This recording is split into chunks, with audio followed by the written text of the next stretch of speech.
them, for their prayer reached heaven, his holy dwelling place. 2 Chronicles 31. When all this had ended, the Israelites who were there went out to the towns of Judah, smashed the sacred stones and cut down the Asherah poles. They destroyed the high places and the altars throughout Judah and Benjamin and in Ephraim and Manasseh. After they had destroyed all of them, the Israelites returned to their own towns and to their own property.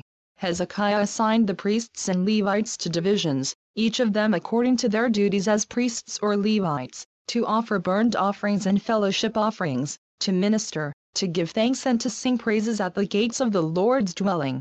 The king contributed from his own possessions for the morning and evening burnt offerings and for the burnt offerings on the Sabbaths, new moons and appointed feasts as written in the law of the Lord. He ordered the people living in Jerusalem to give the portion due the priests and Levites so they could devote themselves to the law of the Lord.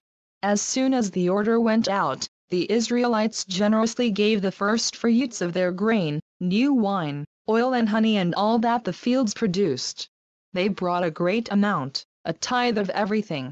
The men of Israel and Judah who lived in the towns of Judah also brought a tithe of their herds and flocks and a tithe of the holy things dedicated to the Lord their God, and they piled them in heaps.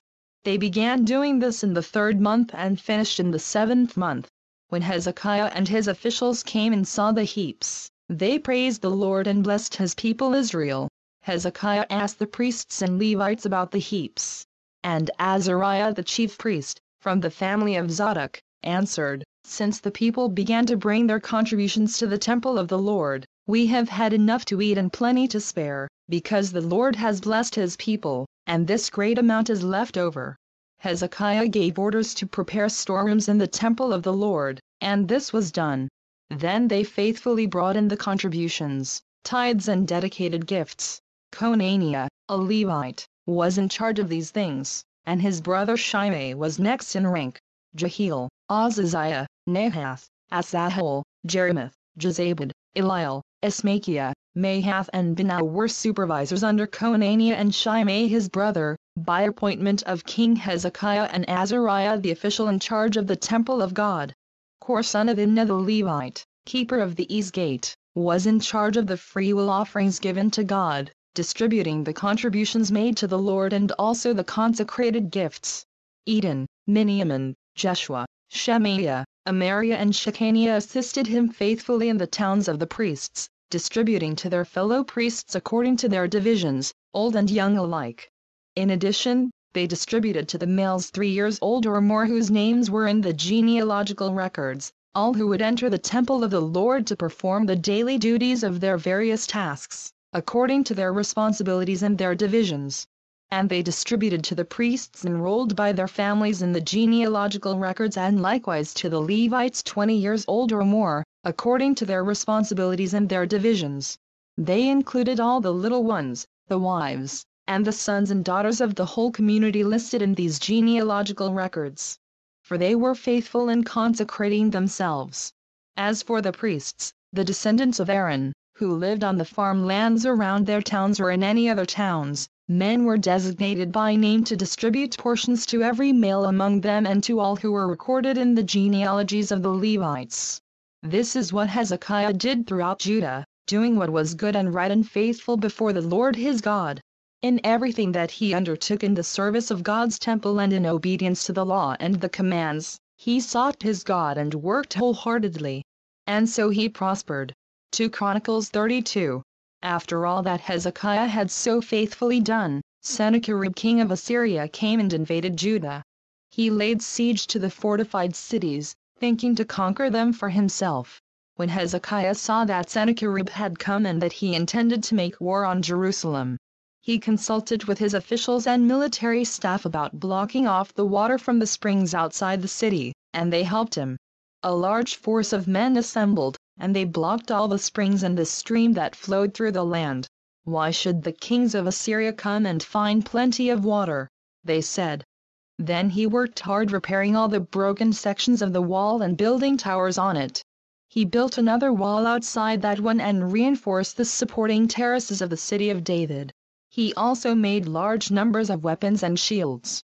He appointed military officers over the people and assembled them before him in the square at the city gate and encouraged them with these words: "Be strong and courageous. Do not be afraid or discouraged because of the king of Assyria and the vast army with him, for there is a greater power with us than with him. With him is only the arm of flesh, but with us is the Lord our God to help us and to fight our battles." And the people gained confidence from what Hezekiah the king of Judah said. Later, when Sennacherib king of Assyria and all his forces were laying siege to Lachish, he sent his officers to Jerusalem with this message for Hezekiah king of Judah and for all the people of Judah who were there. "This is what Sennacherib king of Assyria says: On what are you basing your confidence, that you remain in Jerusalem under siege? When Hezekiah says, 'The Lord our God will save us from the hand of the king of Assyria,' he is misleading you, to let you die of hunger and thirst. Did not Hezekiah himself remove this God's high places and altars, saying to Judah and Jerusalem, 'You must worship before one altar and burn sacrifices on it'? Do you not know what I and my fathers have done to all the peoples of the other lands? Were the gods of those nations ever able to deliver their land from my hand? Who of all the gods of these nations that my fathers destroyed has been able to save his people from me? How then can your God deliver you from my hand? Now do not let Hezekiah deceive you and mislead you like this. Do not believe him, for no god of any nation or kingdom has been able to deliver his people from my hand or the hand of my fathers. How much less will your God deliver you from my hand?" Sennacherib's officers spoke further against the Lord God and against his servant Hezekiah. The king also wrote letters insulting the Lord, the God of Israel, and saying this against him: "Just as the gods of the peoples of the other lands did not rescue their people from my hand, so the God of Hezekiah will not rescue his people from my hand." Then they called out in Hebrew to the people of Jerusalem who were on the wall, to terrify them and make them afraid in order to capture the city. They spoke about the God of Jerusalem as they did about the gods of the other peoples of the world, the work of men's hands. King Hezekiah and the prophet Isaiah son of Amoz cried out in prayer to heaven about this. And the Lord sent an angel, who annihilated all the fighting men and the leaders and officers in the camp of the Assyrian king. So he withdrew to his own land in disgrace. And when he went into the temple of his God, some of his sons cut him down with the sword. So the Lord saved Hezekiah and the people of Jerusalem from the hand of Sennacherib king of Assyria and from the hand of all others. He took care of them on every side. Many brought offerings to Jerusalem for the Lord and valuable gifts for Hezekiah king of Judah. From then on he was highly regarded by all the nations. In those days Hezekiah became ill and was at the point of death. He prayed to the Lord, who answered him and gave him a miraculous sign. But Hezekiah's heart was proud and he did not respond to the kindness shown him. Therefore the Lord's wrath was on him and on Judah and Jerusalem. Then Hezekiah repented of the pride of his heart, as did the people of Jerusalem. Therefore the Lord's wrath did not come upon them during the days of Hezekiah. Hezekiah had very great riches and honor, and he made treasuries for his silver and gold and for his precious stones, spices, shields and all kinds of valuables.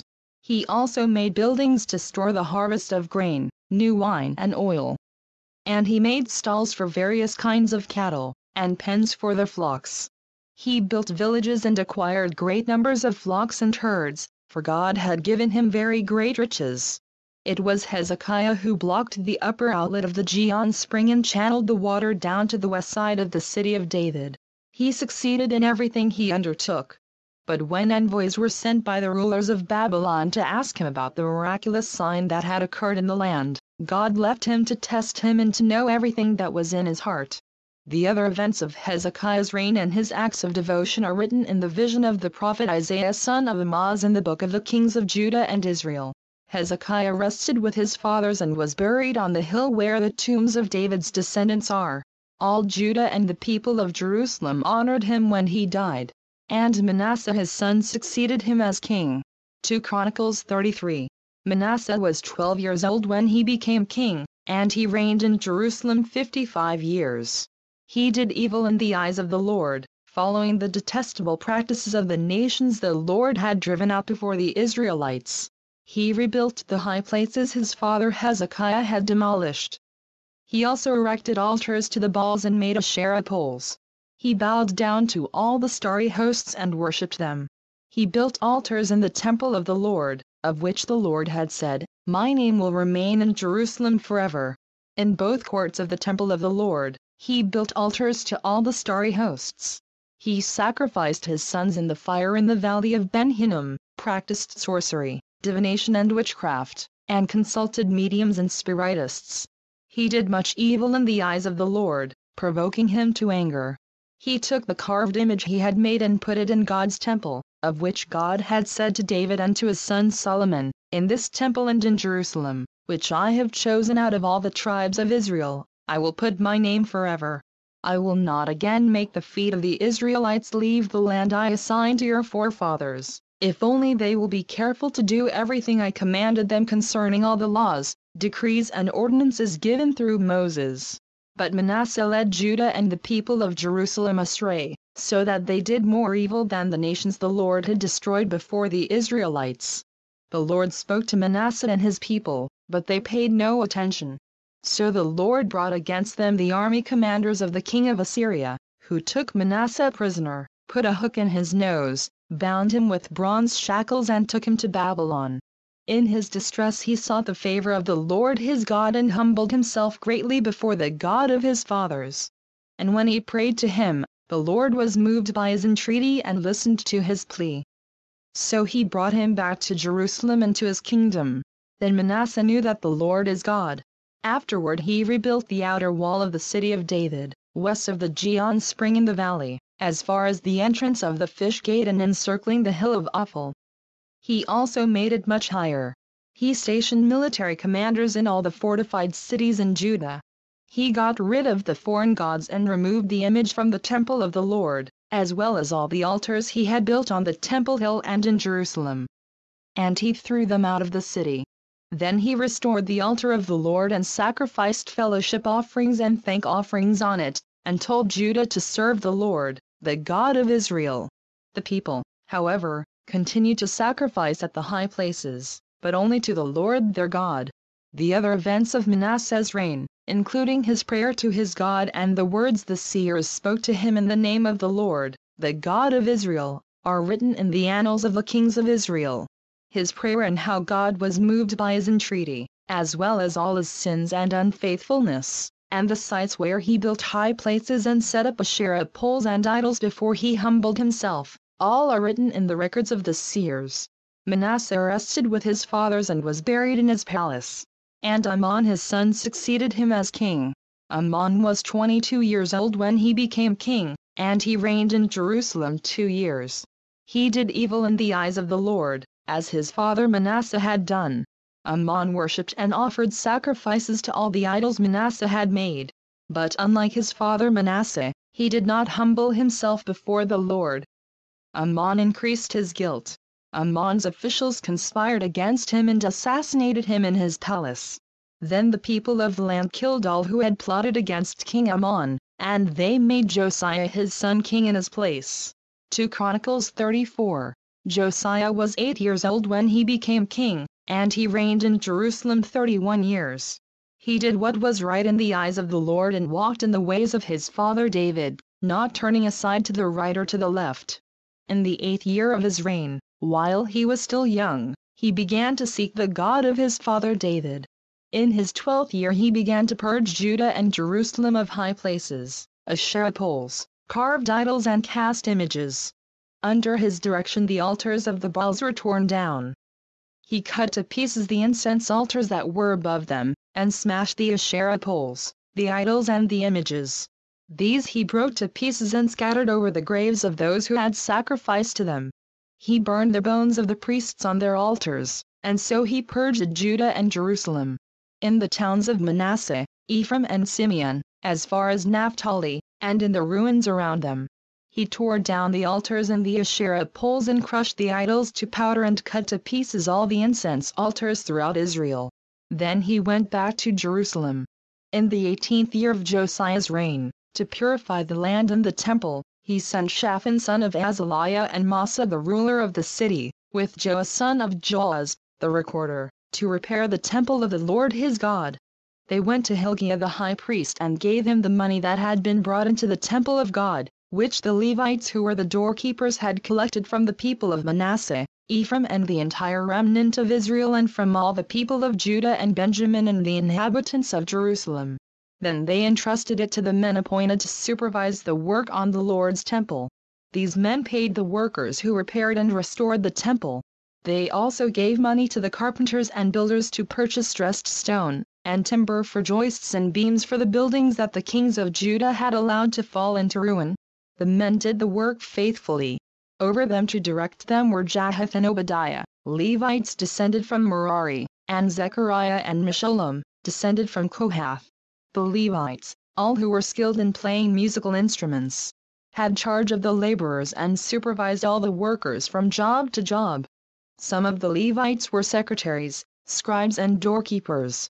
While they were bringing out the money that had been taken into the temple of the Lord, Hilkiah the priest found the book of the law of the Lord that had been given through Moses.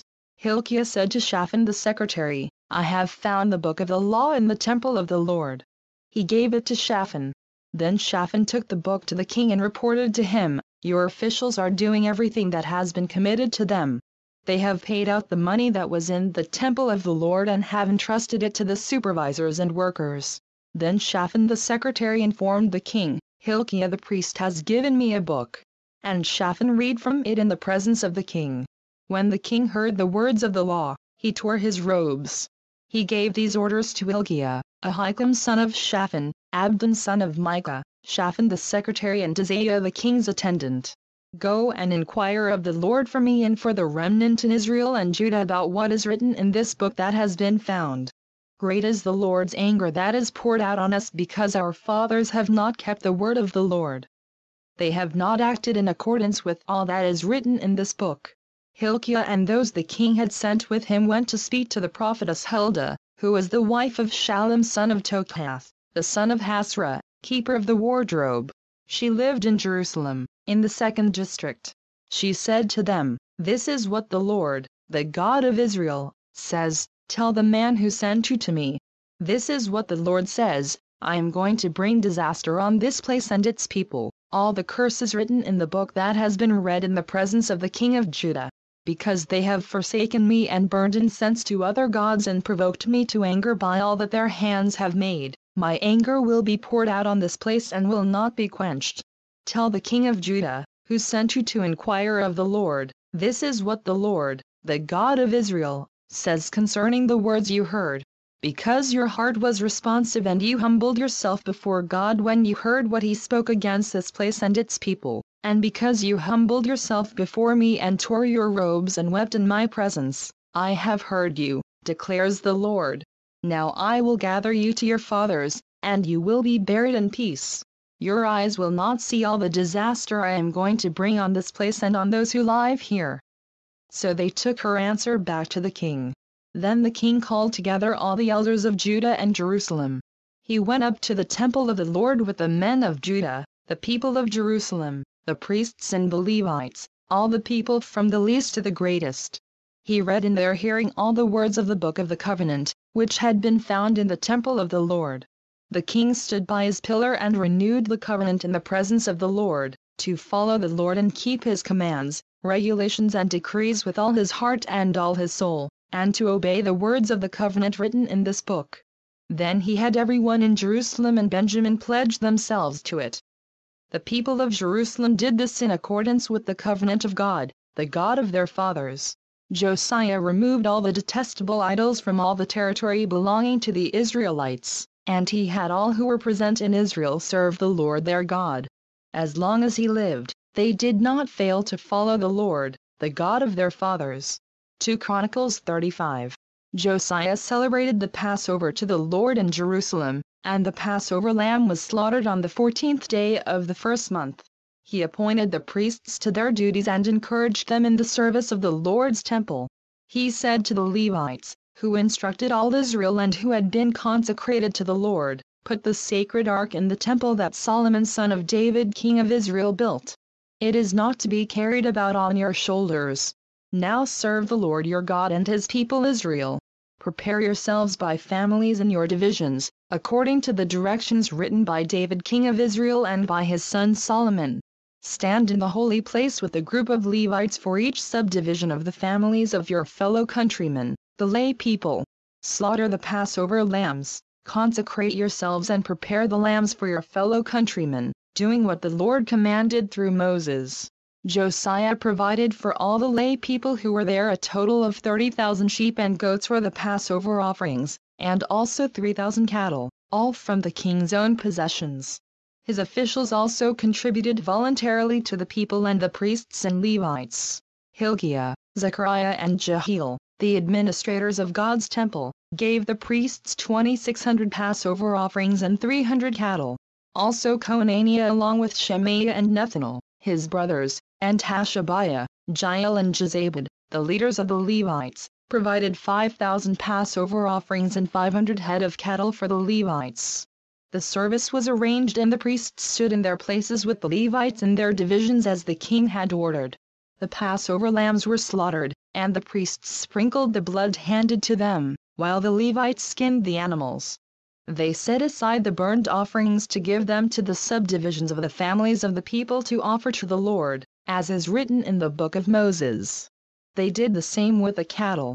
They roasted the Passover animals over the fire as prescribed, and boiled the holy offerings in pots, cauldrons and pans and served them quickly to all the people.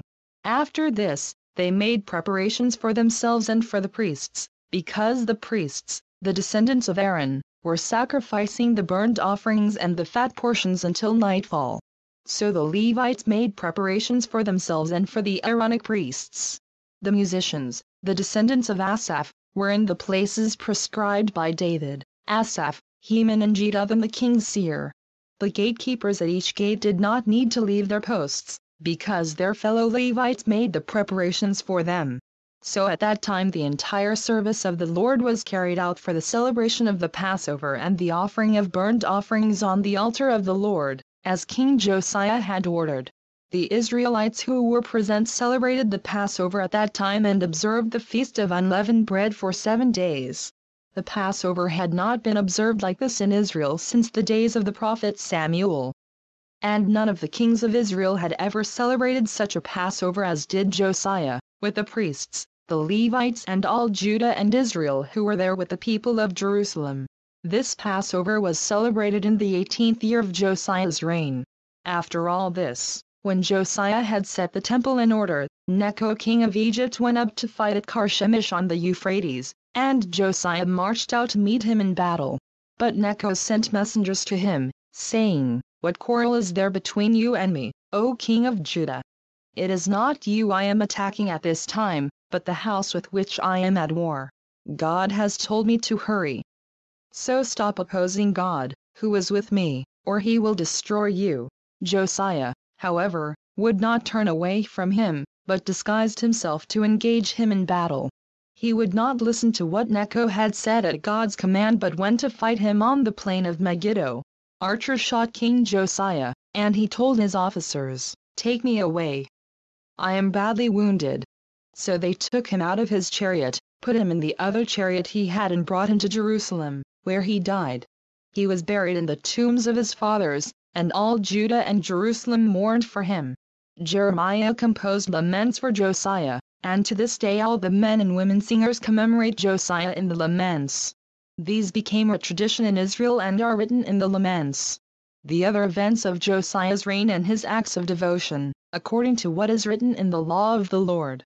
All the events, from beginning to end, are written in the book of the kings of Israel and Judah. 2 Chronicles 36. And the people of the land took Jehoahaz son of Josiah and made him king in Jerusalem in place of his father. Jehoahaz was 23 years old when he became king, and he reigned in Jerusalem 3 months.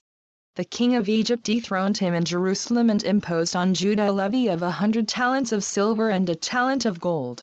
The king of Egypt made Eliakim, a brother of Jehoahaz, king over Judah and Jerusalem and changed Eliakim's name to Jehoiakim. But Necho took Eliakim's brother Jehoahaz and carried him off to Egypt. Jehoiakim was 25 years old when he became king, and he reigned in Jerusalem 11 years. He did evil in the eyes of the Lord his God. Nebuchadnezzar king of Babylon attacked him and bound him with bronze shackles to take him to Babylon. Nebuchadnezzar also took to Babylon articles from the temple of the Lord and put them in his temple there. The other events of Jehoiakim's reign, the detestable things he did and all that was found against him, are written in the book of the kings of Israel and Judah. And Joachim his son succeeded him as king. Joachim was 18 years old when he became king, and he reigned in Jerusalem 3 months and 10 days. He did evil in the eyes of the Lord. In the spring, King Nebuchadnezzar sent for him and brought him to Babylon, together with articles of value from the temple of the Lord, and he made Joachim's uncle, Zedekiah, king over Judah and Jerusalem. Zedekiah was 21 years old when he became king, and he reigned in Jerusalem 11 years. He did evil in the eyes of the Lord his God and did not humble himself before Jeremiah the prophet, who spoke the word of the Lord. He also rebelled against King Nebuchadnezzar, who had made him take an oath in God's name. He became stiff-necked and hard in his heart and would not turn to the Lord, the God of Israel. Furthermore, all the leaders of the priests and the people became more and more unfaithful, following all the detestable practices of the nations and defiling the temple of the Lord, which he had consecrated in Jerusalem.